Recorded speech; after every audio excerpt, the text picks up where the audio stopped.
নমস্কার সম্মানীয় দর্শকবৃন্দ, আশা করি তোমরা সবাই ভালো আছো। বন্ধুরা, আজকে আমি তোমাদের সামনে একটি দারুণ খুশির খবর দিতে চলেছি, যেটা অনেক দিনের পর তোমরা বড় বিগ আপডেট দিতে চলেছি এই ভিডিওটার মাধ্যমে। তো এই আপডেটের মাধ্যমে কি থাকছে, WBSSC গ্রুপ সি এবং গ্রুপ ডির যে রেজাল্ট রয়েছে সেটার কাট আপ কেমন যাবে। এটা প্রায় 10 বছর পরে একটা এক্সাম কন্ডাক্ট করা হলো, সেখানে এর যে পরিণতি সেটা কি হবে, প্রশ্ন কতটা হার্ড এসছে সেই বিষয় নিয়েও আলোচনা করব, এর রেজাল্ট নিয়ে আমি আলোচনা করব। তো কত পেলে তুমি এখানে পাস করবে, তো এই ভিডিওটি এই ডেডিকেটেডই রয়েছে। তো ভিডিওটি কেউ স্কিপ করবে না, শেষ অবধি দেখবে এবং চ্যানেলে যদি নতুন হয়ে থাকো তাহলে চ্যানেলটি অবশ্যই সাবস্ক্রাইব করে দিয়ে কিন্তু বেল বাটনটি অন করে রেখে দেবে। তো চলো বন্ধুরা, ভিডিওটি শুরু করছি। তো প্রথমেই এখানে বলে নিব যে WBSSC গ্রুপ সি এবং গ্রুপ ডি এর যে কাট আপ এটা কীরকম যাবে, এই বছরের ক্ষেত্রে কাট আপ কেমন যাবে, কত পেলে ইন্টারভিউর জন্য ডাক পাবে, আর WBSSC গ্রুপ সি ডেট কবে, এগুলো সমস্ত বিষয় নিয়ে আমি প্রশ্নগুলো উত্তর দেব। তো প্রথমেই চলে আসি যে WBSSC গ্রুপ সি এর কাট আপ 2026 অনুযায়ী কেমন যাবে।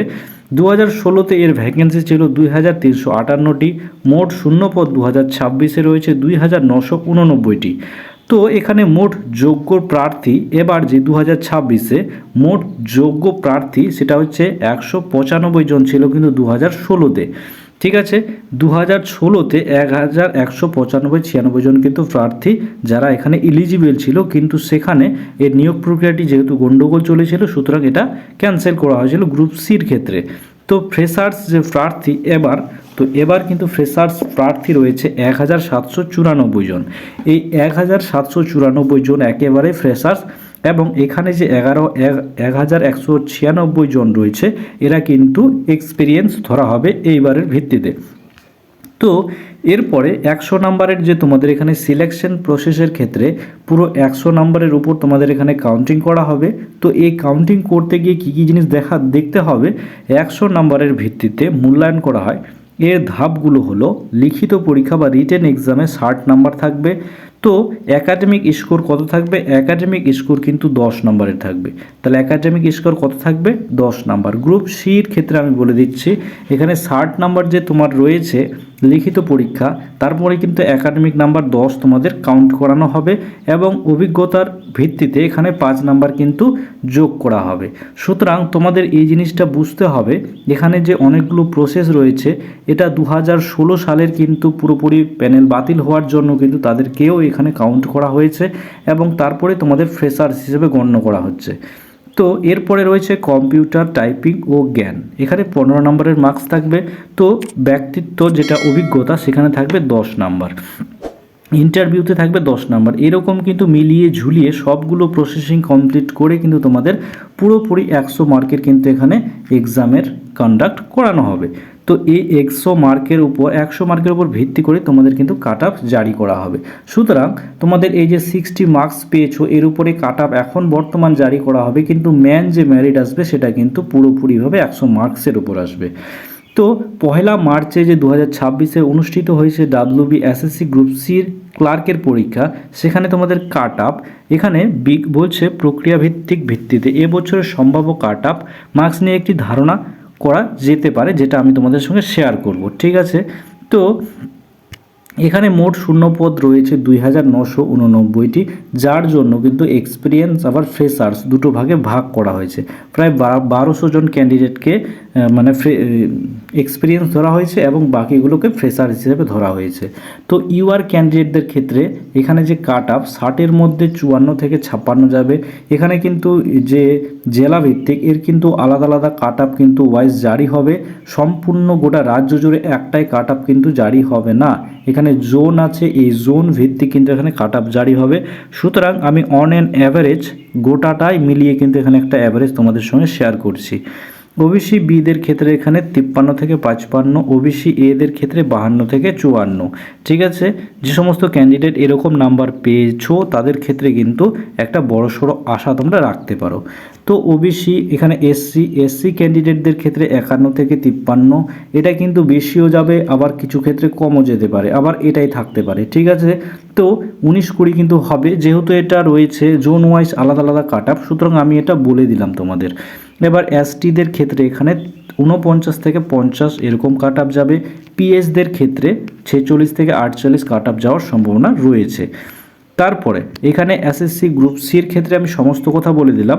আরেকটি কথা, তোমাদের এখানে কিন্তু আগেই মানে যে ডিভাইডেড হবে নাম্বারগুলো সেটা আমি নিয়ে আলোচনা করলাম যে কিভাবে তোমাদের নাম্বারগুলো ডিভাইড হবে, তারপরে কিন্তু তোমাদের এখানে মেরিট জারি করা হবে। সুতরাং এখানে তোমাদের এটা পাস মার্কস হতে পারে। এরপরে রয়েছে WBSSC গ্রুপ ডির কাট আপ 2026 অনুযায়ী। তোমাদের এখানে গ্রুপ ডি 2016-তে ভ্যাকেন্সি ছিল 4488টি এবং 2026-এ গ্রুপ ডির ভ্যাকেন্সি রয়েছে 5488টি। যেটা ট্রেন্ড সেটা হচ্ছে 2349টি এবং নন ট্রেন্ড হচ্ছে 2139টি। তো ফ্রেশার্স এখানে তোমরা দেখতে পেয়ে যাচ্ছ যে 3349টি কিন্তু ফ্রেশার্স ক্যান্ডিডেট রয়েছে। তো তোমাদের ফ্রেশার্স ক্যান্ডিডেটের যে পরীক্ষা হলো সেটা কিন্তু 40 মার্কসের উপর পরীক্ষা হলো এবং এক্সপেরিয়েন্স ক্যান্ডিডেটদের ক্ষেত্রে 40+5 মানে 45 মার্কসের উপর কিন্তু এখানে তোমাদের এক্সাম কন্ডাক্ট করা হয়েছে। সুতরাং তোমাদের এখানে 40 মার্কস হবে, কিন্তু এক্সপেরিয়েন্সদের ক্ষেত্রে এখানে 45 মার্কসের পরীক্ষা কিন্তু কন্ডাক্ট হবে। ওদের 45-এর মধ্যে কন্ডাক্ট করা হবে, তোমাদের 40-এর মধ্যে নাম্বার কাউন্টিং করা হবে। তো মোট আবেদনকারীর সংখ্যা ছিল প্রায় 8 লক্ষ, এবার মোট পরীক্ষার্থীর সংখ্যা ছিল প্রায় 6 লক্ষ। তো কোয়েশ্চেন লেভেল এখানে মডারেট লেভেলের হয়েছে, যে খুব সোজা একেবারে সোজা সেটা কিন্তু নয়, আর একেবারে যে হার্ড সেটা কিন্তু নয়, এটা মডারেট বলা যায়। তো এখানে গ্রুপ ডির ক্ষেত্রে কাট আপ 2026-এ কীরকম যাবে, যে জিনিসটার কথা এতক্ষণ ধরে বললাম সেটা হচ্ছে এখানে জেনারেল ক্যান্ডিডেট রয়েছে তাদের ক্ষেত্রে 35 থেকে 37 কাট আপ যাবে। আবারও একটা কথা বলিনি, এটা কিন্তু জোন ওয়াইজ কাট আপ আলাদা আলাদা যাবে। এখানে অন অ্যান অ্যাভারেজ ধরে আমি এরকম নাম্বারটা বলছি। ওবিসি এর ক্ষেত্রে 32 থেকে 34, ওবিসি বি এর ক্ষেত্রে 33 থেকে 35 এবং এসসি ক্যান্ডিডেটদের ক্ষেত্রে 31 থেকে 32 কিন্তু কাট আপ যাবে। এবার এসটি ক্যান্ডিডেটদের ক্ষেত্রে 28 থেকে 30, ইডাব্লিউএস ক্যান্ডিডেটদের ক্ষেত্রে 29 থেকে 31, পিডাব্লিউ ক্যান্ডিডেটদের 24 থেকে 41। এই যে তোমাদের এখানে একটা আনুমানিক কাট আপ আমি শেয়ার করলাম, এটা কিন্তু আমাদের গোটা পশ্চিমবঙ্গ জুড়ে আলাদা আলাদা জোন ওয়াইজ আলাদা আলাদা কাট আপ জারি হবে। তার মধ্যে থেকে অন অ্যান অ্যাভারেজ আমি বলে দিলাম যে এই যদি নাম্বার থাকে তাহলে তোমরা আশা রাখতে পারো, আবার এর থেকে যদি নিচে থেকে যায় তাহলে কিন্তু আশা না রাখাই ভালো, কেননা এর জন্য কিন্তু প্রচুর ক্যান্ডিডেট পরীক্ষা দিয়েছে এবং এখানে পরীক্ষার পরিণতি কী হবে সেটা আশা করে সবাই জানো। কিন্তু এর নিচে যদি কোনোরকমভাবে তোমাদের নাম্বার থাকে তাহলে তোমরা পুরোপুরিভাবে আলাদা কিছুর তৈয়ারি অবশ্যই শুরু করো। তো এখানে কাট আপ আমি যতখানি পারলাম আমি বললাম, যেহেতু এটা অনেক দিন পর একটা নিয়োগ প্রক্রিয়া হচ্ছে, সুতরাং তোমাদের সেই হিসাবে আগে যেতে হবে। যাদের গ্রুপ সির ক্ষেত্রে বললাম তাদের যদি মানে মনে হয় যে আমাদের চান্স আছে তাহলে এখন থেকে টাইপিং শুরু করে দাও, নাহলে কিন্তু সময় পাবে না। তো আশা করি এখানে সমস্ত কিছু বলে দিলাম। আর একটা কথা, এখানে যে গ্রুপ সি বা ডির যে রেজাল্ট সেটা কিন্তু এখন পাবলিশড হবে না, কেননা সম্প্রতি কিন্তু ভোটের মাহল শুরু হয়ে গেছে। সুতরাং এটা তোমরা পরে দেখতে পাবা। তো পরীক্ষা হয়ে গেছে, এখন আপাতত ঘুমিয়ে যাও, ভুলে যাও, কিন্তু তোমাদের যেটা কাজ সেটা তোমাদের করে যেতে হবে। তো আই হোপ তোমাদের সমস্ত কিছু ডিটেলসে বোঝাতে পারলাম আপডেটটা। যদি ভালো লেগে থাকে তাহলে অতি অবশ্যই লাইক করবে, চ্যানেলটিকে অতি অবশ্যই সাবস্ক্রাইব করে নিয়ে বেল বাটনটি অন করে রেখে দিবে। তো এই ভিডিওটি এখান থেকেই রাখছি, নেক্সট কোনো টপিক নিয়ে নেক্সট কোনো ভিডিওতে দেখা হচ্ছে। ততক্ষণ সবাই ভালো থাকবে। জয় হিন্দ, জয় ভারত।